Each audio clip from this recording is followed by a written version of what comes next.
வேதத்தின் மகத்துவம் நிகழ்ச்சிக்கு உங்களை அன்போடு வரவேற்க.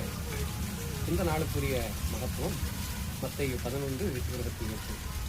வருத்தப்பட்டு பாரம் சுமக்கிறவர்களே, நீங்கள் எல்லாரும் என்னிடத்தில் வாருங்கள் என்று ஆண்டவராக இயேசு கிறிஸ்து அன்போடு அழைக்கிறார். பாரத்தோடு இருக்கிற ஒவ்வொருவரையும் ஆண்டவராக இயேசு கிறிஸ்து அழைக்கிறார். பாரம் என்பது எல்லா மனிதனுடைய வாழ்விலும் ஒவ்வொரு மனிதனுக்கும் ஒவ்வொரு விதமான பாரங்கள்.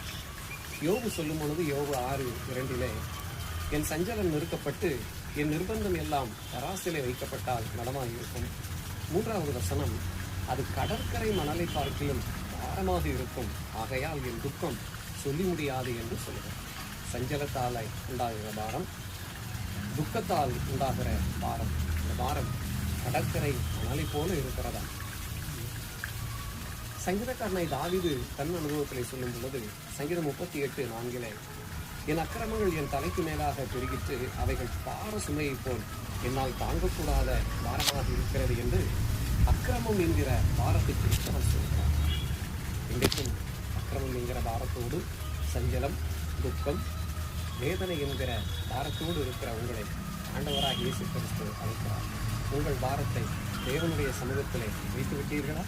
மீண்டும் சந்திப்போம்.